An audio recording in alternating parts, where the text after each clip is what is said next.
आप बताइए दीपशी जल्दी। मैम पहले जो उधर पहले हमारे इधर फूड सिक्योरिटी, तो इसलिए उधर अगर हम लोग जो गवर्नमेंट जो स्कीम चला रहा है अपना जोड़ो कोई उसको अगर हम लोग राजस्थान में सही से अगर इम्प्लीमेंट कर सकते हैं तो उधर नदी पानी का अवेलेबिलिटी जब हो जाएगी तब हमारा एग्रीकल्चर प्रोडक्शन सही होगी। जब एग्रीकल्चर सही होगी, फूड सिक्योरिटी सही हो जाएगी, तब उधर आएगी हमारा जो वो और दूसरी इंडस्ट्री भी लगेगी, क्योंकि हमारा एग्रीकल्चर से जो रॉ मटेरियल आता है वो हमारा इंडस्ट्री में भी आ जाएगी। अगर नदी जोड़ो परियोजना कर लेंगे तो उधर से भी इंडस्ट्री का ट्रांसपोर्टेशन का काम भी सही से हो जाएगी। और उधर हम लोग सोलर को काम पे लगा के इंडस्ट्री का भी जो एनर्जी रिक्वायरमेंट है वो भी हम लोग पूरी फुलफिल कर सकते हैं। Right, good. आप बताइए। ग्रीन एनर्जी के लिए रिसर्च सेंटर को बना सकते हैं। ग्रीन एनर्जी के लिए, okay. Renewable energy like the Solar wind है। एनर्जी और सोलर एनर्जी, राइट। देन और नहीं, दैट्स इट।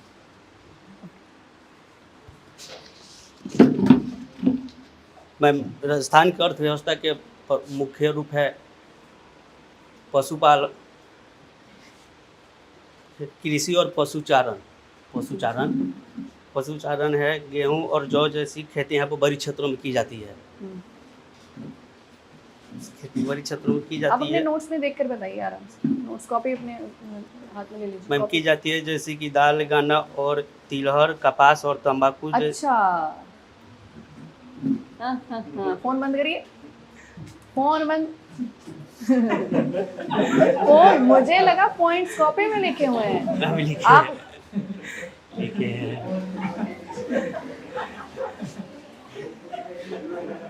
मैं लिखे।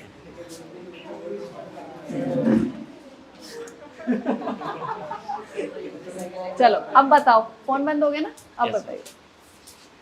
हम जैसे तंबाकू जैसी क्षेत्रों को वहाँ ज़्यादा राज्यों में गेहूँ और जौ और अब उधर देखेंगे तो भी कुछ नहीं दिखेगा।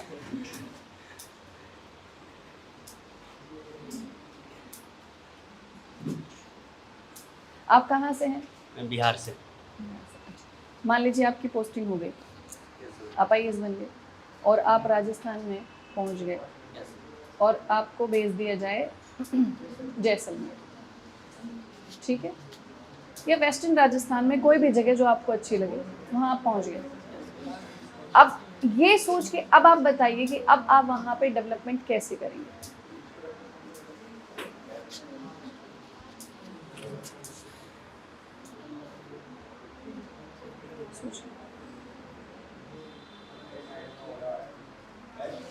क्योंकि डेवलपमेंट का मतलब बहुत कुछ होता है। वहाँ पे इकोनॉमी को भी ग्रो करना है, यस मैम। है ना? अर्थव्यवस्था। उसके बाद जो सोसाइटी है उसको भी, उसका जो लिविंग स्टैंडर्ड है उसको भी एनरिच करना है, एनहांस करना है। एजुकेशन आपको लेके जानी है, लानी है, रोजगार, एम्प्लॉयमेंट जनरेट करना है। सारे ओवरऑल डेवलपमेंट की जब बात होती है तो आप कैसे वहाँ डेवलपमेंट करेंगे वो बताइए। मैम, वहाँ पर एजुकेशन की व्यवस्था होगा। हाँ, इधर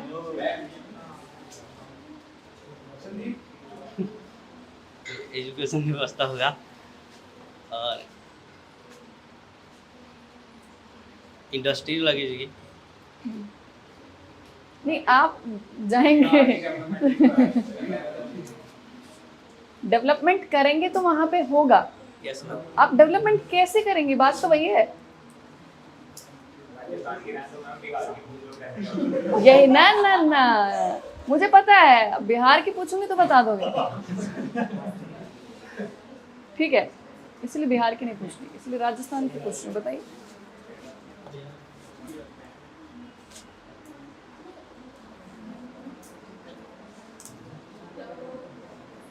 बिहार को पता नहीं है। चलो बिहार की बताओ।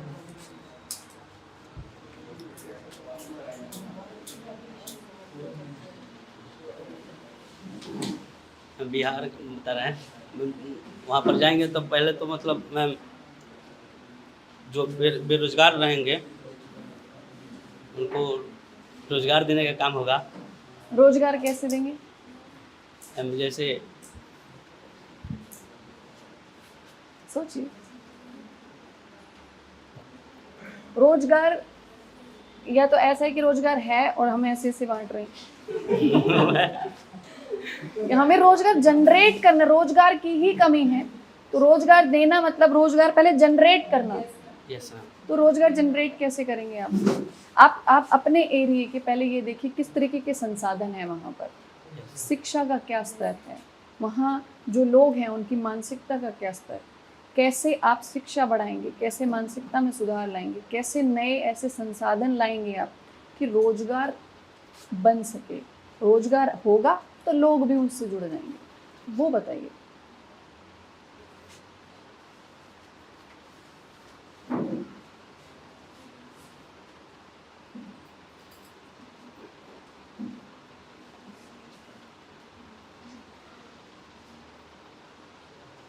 अच्छा, आपके यहाँ खेती होती है? Yes, कृषि ma'am. करते हैं? क्या क्या उगाते हैं? गेहूँ, चावल, मक्का। ऐसे और हाबी सबके जाबी। पास जो जमीन वगैरह होती है सबके पास बराबर है, कम ज्यादा है? मतलब कम ज़्यादा है। कम ज्यादा है। ज्यादातर लोगों के पास जमीनें हैं क्या? है ज़्यादातर लोगों के पास ज्यादातर लोगों के पास लैंड होल्डिंग्स हैं। है। Yes ma'am. अच्छा, तो वहां से लोगों का बाहर आने का रीजन क्या है? बाहर आने का रीज़न ये है कि सिर्फ खाने से थोड़े होगा, कुछ मनी भी तो चाहिए। यस, हाँ, अब बताइए।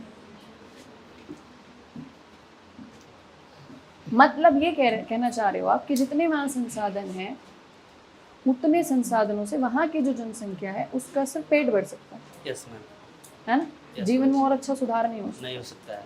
कुछ लोग हैं जिनके पास है उतने संसाधन हैं, Yes, लैंड होल्डिंग्स अच्छी होंगी, रोजगार के साधन अच्छे होंगे, ज़्यादातर के पास नहीं है इसलिए वो मजदूरी में लगे, यस मैम।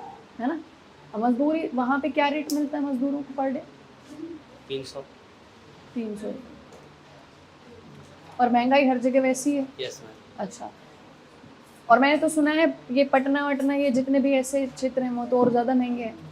यस बहुत ज़्यादा है। बहुत ज़्यादा महंगे हैं। एजुकेशन बहुत ज़्यादा वहाँ पर महंगा है। एजुकेशन लेवल कैसा है? ठीक ठाक है।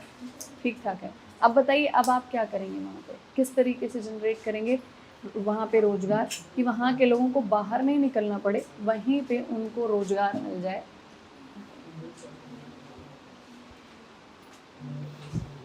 मैम वहाँ पर कंपनियाँ लगेगी नहीं रही। और कंपनी के कौन सी वाली कंपनी लगाएंगे आप? सोचिए, हम आंसर पे जा रहे हैं। अगर आपने बोला कि वहाँ इंडस्ट्री लगेगी, कोई कंपनी बनेगी, तो उस इंडस्ट्री में किसी चीज़ का प्रोडक्शन होना चाहिए, Yes, ma'am. कुछ उत्पादन होना चाहिए। उत्पादन तब होगा जब रॉ मटेरियल आएगा। तो इंडस्ट्री लगेगी मतलब कोई ना कोई रॉ मटेरियल वहाँ आसपास होगा, इसीलिए आपने वहाँ इंडस्ट्री का सोचा Yes, है। ma'am. क्या रॉ मटेरियल है वहाँ पे? गंगेटेक प्लेन है, agro based economy, agro based industries हो सकती हैं, कृषि आधारित जो Yes, ma'am. जो Rice इंडस्ट्रीज mill. उद्योग Yes, होते हैं वो वहाँ लग सकते हैं। Yes, ma'am. और बताइए इंडस्ट्री क्या लगेगी वहाँ पे?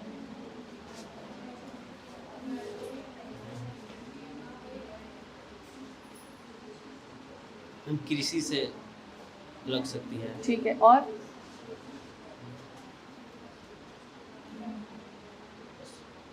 और बताइए।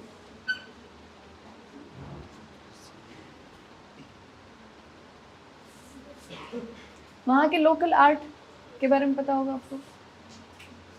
थोड़ा बहुत।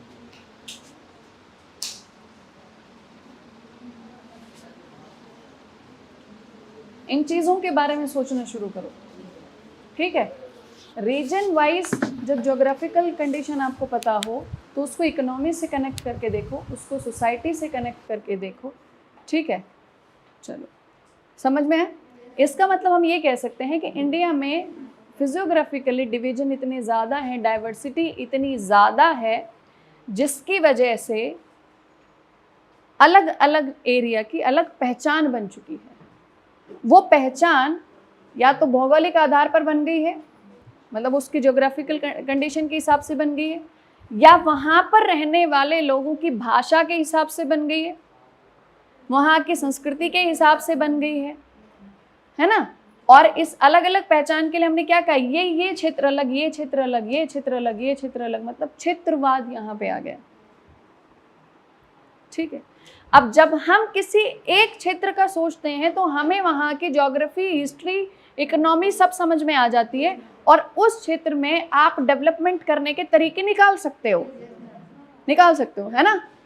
लेकिन जब बात आती है नेशनैलिटी की, है ना, जब एक अथॉरिटी की बात आती है तो ऐसे में रीजनलिज्म को नेशनलिज्म के साथ में अगर रखा जाए तो कैसे इसमें कोएग्जिस्टेंस क्रिएट किया जाए, कैसे इसमें बैलेंस बनाया जाए, ये सबसे बड़ा चैलेंज होता है। क्योंकि रीजन वाइज अपनी अपनी प्रॉब्लम्स हैं, अपनी अपनी डिफिकल्टी है। जैसे अभी आपने थोड़ी देर पहले राजस्थान के बारे में जब डिस्कस किया तो आपको समझ में आया होगा वहां के लोगों की लाइफस्टाइल कितनी मुश्किल है, क्लाइमेटिक कंडीशन इतनी खराब है, वहां इतनी एक्सट्रीम कंडीशन है, वहां लोग कैसे सरवाइव करते हैं, है ना। और उसके बाद डेवलपमेंटल इश्यूज इतने सारे, रिसोर्सेज की इतनी कमियां। अब यही जो डिफरेंसेस होते हैं ना बच्चों, इनकी वजह से क्या क्रिएट होता है, एक क्षेत्र किसी दूसरे क्षेत्र की तुलना में या तो अमीर हो जाता है या फिर गरीब हो जाता है। अब उससे क्या फर्क पड़ेगा, अगर कोई एक क्षेत्र, अब ध्यान से समझना, रीजनल डिफरेंस यहाँ पे क्रिएट होता है। एक रीजन कैसा हो रहा है, इकोनॉमिकली प्रॉस्पेरस है, दूसरा रीजन इकोनॉमिकली थोड़ा सा डाउन है।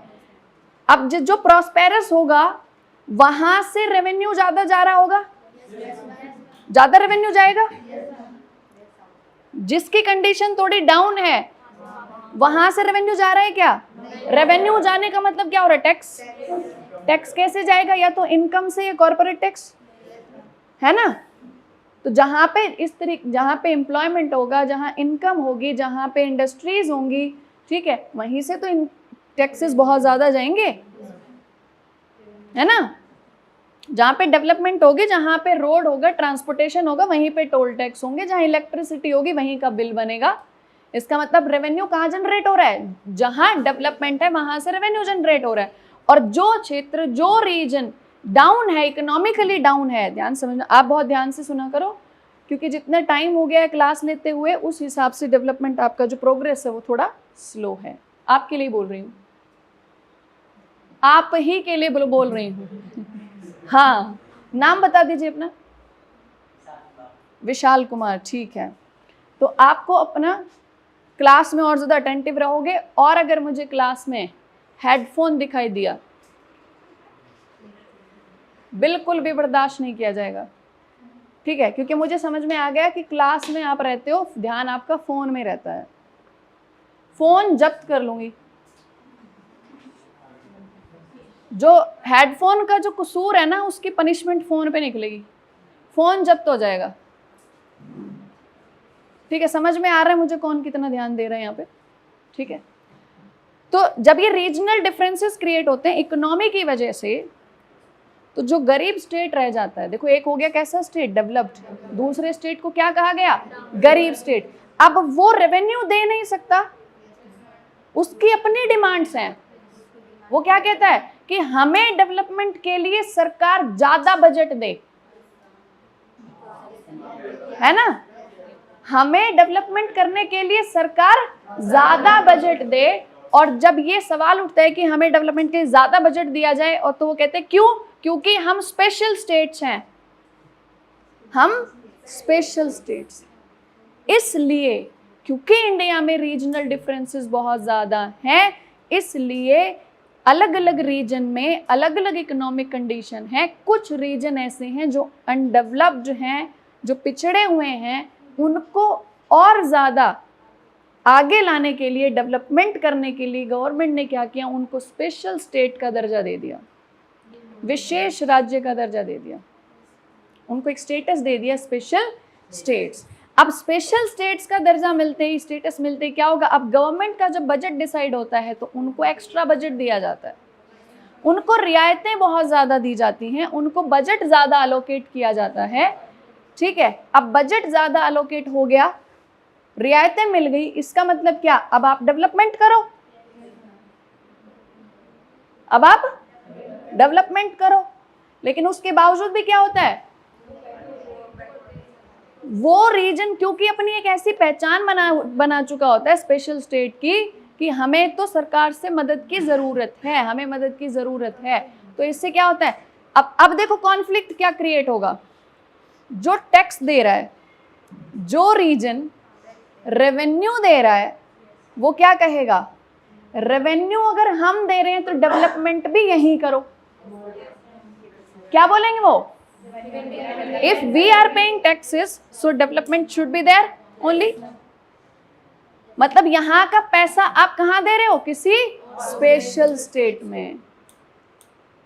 अब होगा कि नहीं रीजनल और नेशनल इशू क्रिएट होगा ना। अब नेशनल लेवल पे सोचा जाए तो क्या होगा कि जहां पे है ज्यादा वहां से ले लिया, जहां जरूरत है वहां दे दिया, ये नेशनल इंटरेस्ट हो गया।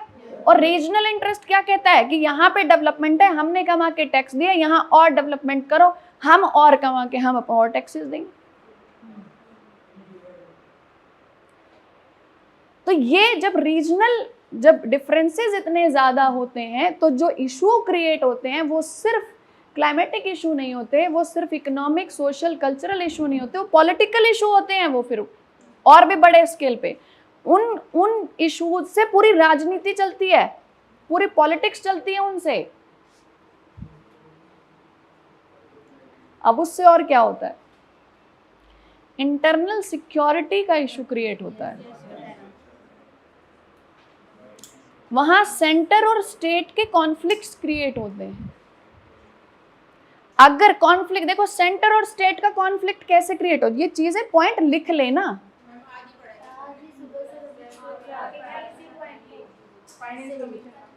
ठीक है, ये सेंटर और स्टेट के इशू क्रिएट होते हैं। सेंटर स्टेट के इशू कब क्रिएट ज्यादा हो जाएंगे, जब सेंटर की गवर्नमेंट अलग होगी और स्टेट की गवर्नमेंट अलग होगी। तो जब दोनों में अलग अलग पार्टी गवर्न कर रही होंगी तब इशू बहुत ज्यादा क्रिएट होगा। अगर दोनों जगह सेम गवर्नमेंट है तो म्यूचुअल अंडरस्टैंडिंग से काम बन जाएगा, लेकिन अगर दोनों में गवर्नमेंट अलग होगी तो क्या होगा, कॉन्फ्लिक्ट क्रिएट होगा, है ना। समझ आ रही है। अच्छा, इसका मतलब क्या हुआ कि रीजनल इन्फ्लुएंस अपने आप में बहुत बड़ा इन्फ्लुएंस है, क्षेत्रवाद अपने आप में बहुत बड़ा मतलब मुद्दा है। ठीक है, क्षेत्रवाद के आधार बहुत सारे हो सकते हैं और इससे समस्याएं भी बहुत सारी हो सकती हैं। इससे एक ही देश में रहते हुए आर्थिक रूप से एक क्षेत्र दूसरे क्षेत्र की तुलना में बहुत अमीर या गरीब हो सकता है, वो फ़र्क हो सकता है। अमीर और गरीब हो गया तो वहाँ पे एजुकेशन, वहाँ पे रोजगार, है ना, इन सब चीज़ों में बहुत ज़्यादा डिफरेंस क्रिएट हो जाएगा, फ़र्क हो जाएगा, है ना। और ये जो डिफरेंस होता है, डेवलपमेंट का जो डिफरेंस होता है, ये बहुत दूर तक इम्पैक्ट क्रिएट करता है, ये लोगों की सोच में भी जाता है फिर ये। तो अगर रीजनलिज्म पे कोई क्वेश्चन आएगा, आप लिख दोगे आंसर? पॉइंट्स हैं आपके पास, लिख दोगे? अच्छा, अब अगर इसके समाधान के बारे में सोचा जाए कि क्या ऐसा समाधान हो, सॉल्यूशन कैसे किया जाए कि कभी भी रीजनल और नेशनल क्लैशेस नहीं हो, तो क्या इसका सॉल्यूशन हो सकता है, बताइए।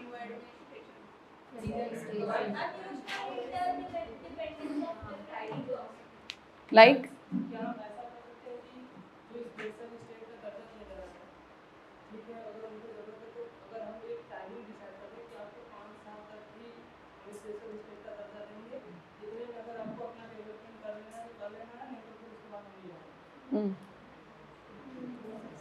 हो सकता है। ओके,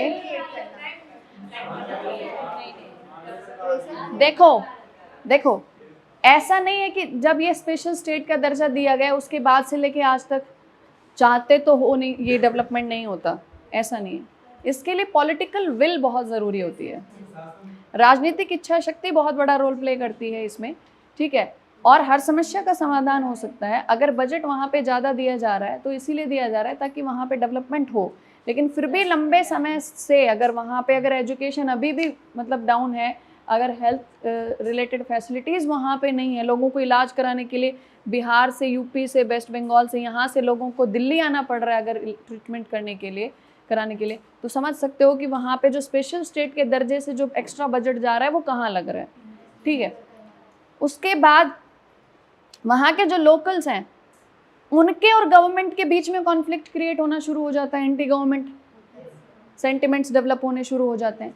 अगर वो क्षेत्र ऐसा है जहाँ पे प्राइवेट ऑनरशिप अलाउड है, मान लीजिए यूपी बिहार वाला क्षेत्र, वेस्ट बंगाल वाला क्षेत्र, भले ही यहाँ पे गरीबी हो, थोड़ा पिछड़ापन हो, कुछ एरियाज में ज़्यादा है, लेकिन फिर भी प्राइवेट ऑनरशिप है वहाँ पे लैंड होल्डिंग्स पे, तो वहाँ पे गवर्नमेंट और लोगों के बीच में इतने कॉन्फ्लिक्ट नहीं होते जितने झारखंड, छत्तीसगढ़, ओडिशा या ऐसे क्षेत्र जहाँ पर जो नेचुरल रिसोर्सेज हैं, प्राकृतिक संसाधन हैं, उन पर गवर्नमेंट ने अपना कब्जा करके रखा हुआ है, लोग उस ज़मीन से हट चुके हैं, उनके पास इकोनॉमिक एक्टिविटी के लिए ज़्यादा ऑप्शन उनके पास है नहीं, ठीक है, डेवलपमेंट वहाँ पे है नहीं, वहाँ पे कैसी प्रॉब्लम क्रिएट होती है वो बताइए, वहाँ पे क्या प्रॉब्लम क्रिएट होती है? जैसे नक्सलवाद वहाँ की सबसे बड़ी प्रॉब्लम है ना। तो इस तरीके की प्रॉब्लम्स क्षेत्रवाद की वजह से क्रिएट होते हैं बहुत ज़्यादा। किस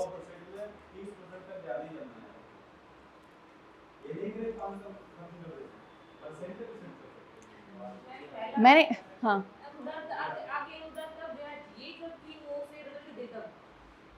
देखो, पता है आपको, पता है एक चीज कि बजट अलोकेट होना पहले तो बहुत बड़ी बात है। बजट अलोकेट हो गया, उसके बाद भी उसका यूटिलाइजेशन नहीं होता, उसका यूटिलाइजेशन नहीं होता, वो पैसा खर्च ही नहीं होता, पूरा का पूरा पैसा खर्च भी नहीं होता, और जितना हुआ है वो जो टारगेटेड जो लोग हैं ना उन तक पहुंचता भी बहुत कम है। ये पॉलिटिकल इशू है बहुत बड़ा, ठीक है, राइट। तो अब आप क्या लिखोगे कि रीजनलिज्म अगर इंडिया के पर्सपेक्टिव से देखा जाए तो इंडिया में रीजनलिज्म बहुत ज़्यादा इन्फ्लुएंशियल है, क्योंकि भारत में विविधता बहुत ज़्यादा। और अब आप सोचिए कि इतने विविधता वाले देश भारत में फिर भी राष्ट्रवाद इतना ज़्यादा है ना, कि सबके सब साथ में, ठीक है। तो कैसे इन दोनों के बीच में बैलेंस किया जाए, इसके ऊपर आपको बस 3-4 पॉइंट्स लिखने हैं। अब 3-4 पॉइंट लिखिए फटाफट से, 3-4 पॉइंट्स लिख दीजिए, 3-4 पॉइंट्स लिखिए कैसे आप क्षेत्रवाद और राष्ट्रवाद में सामंजस्य बनाकर रखोगे।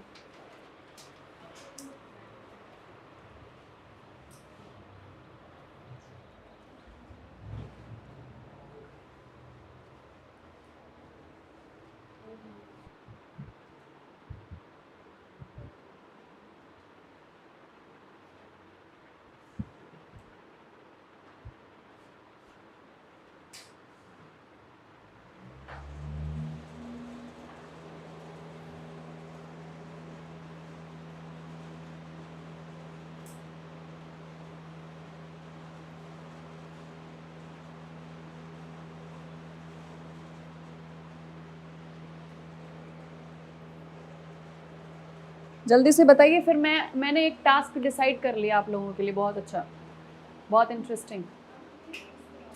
4-5 पॉइंट्स लिख लीजिए।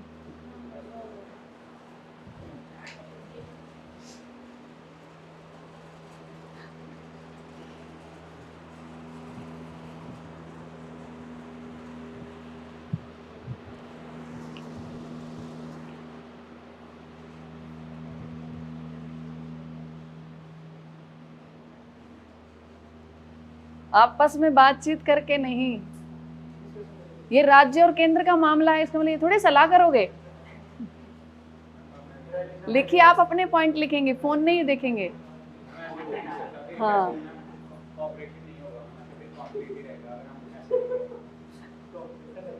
कॉपरेशन बनाना है ना, नेशनैलिटी बना के रखनी पड़ेगी। ना ना ना, अपना अपना आंसर लिखो, अपना अपना आंसर, बस हंसना भी नहीं है।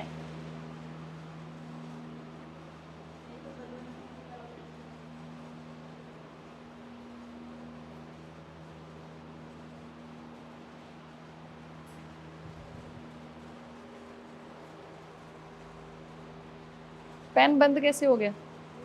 ना ना, ये आदत बना लो जब तक लिखने के लिए रोका ना जाए कि स्टॉप राइटिंग। पेन बंद नहीं होना चाहिए, सोचते रहो, लिखते रहो। आपको लगता है 4 पॉइंट हो गए, बस हो गए। जब 2 मिनट में 4 पॉइंट हो गए तो और 10 मिनट सोचो।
Font size increase. मैं तो ऐसे पढ़ नहीं पाऊंगी, ऐसे देखना पड़ेगा।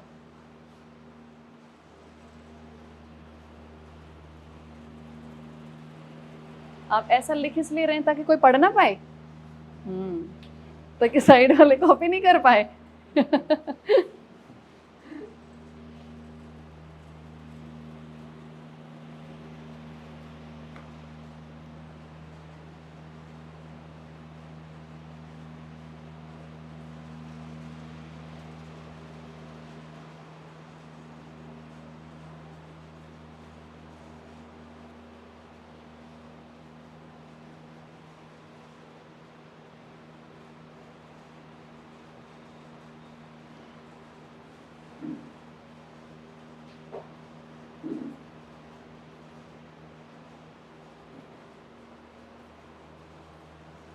रबड़ नहीं खाते, नीचे रखो।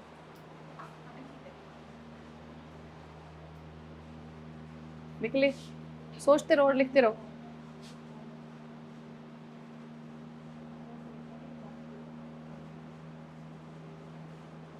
क्या लिखा है तुमने कॉपी में कि इतने पेज क्यों बचा रही हो, इतनी बचत क्यों कर रही हो?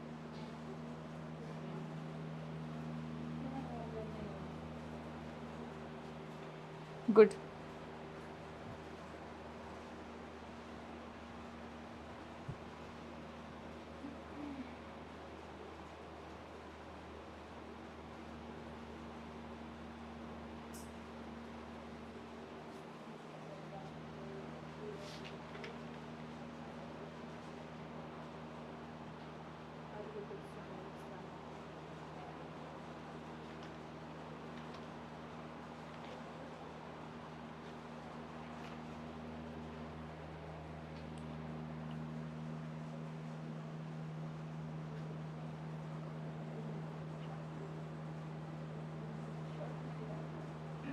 आंसर कहाँ लिखा है तुमने?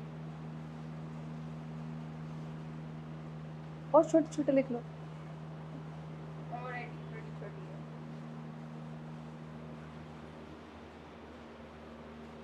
हम आपको स्पेक्स ब्रेक हो जाएगा इसलिए यूज हो जाएगा। आपके स्पेक्स ब्रेक होंगे या यूज हो जाएंगे थोड़े।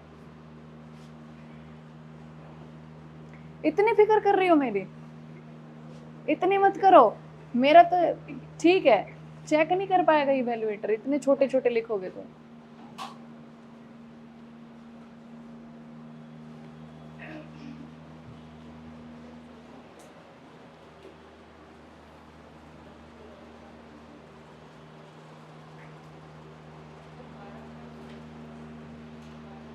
देखो नंबरिंग में आपने बोल दिया 12 पॉइंट, अगर इसमें काम के 3 नहीं मिले ना तो सोच लेना।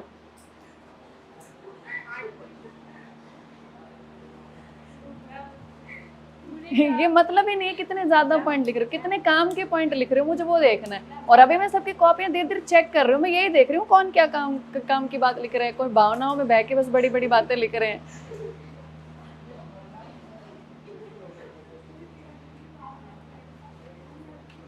देखो लिखते रहो, मैं पढ़ती रहूंगी सबकी, लिखते रहो, कॉपी ओपन करो।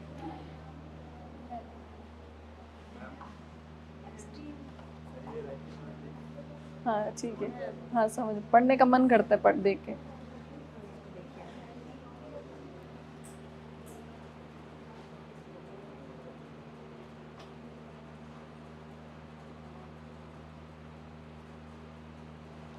वो कह सकते हैं बिल्कुल। कुछ नहीं लिखा?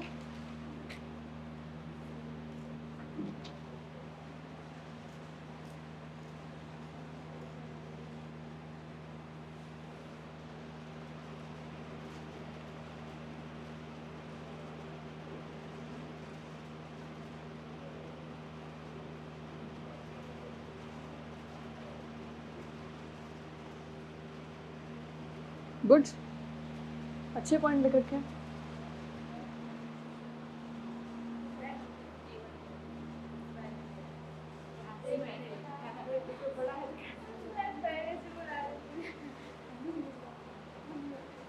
रख, कॉपी रख।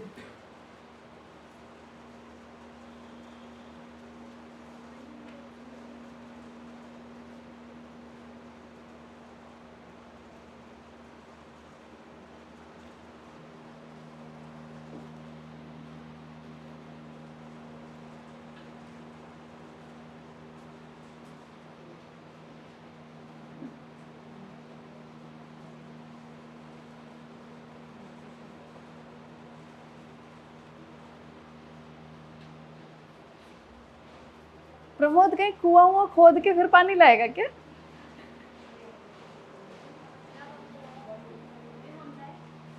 नहीं, आप आंसर लिख लो।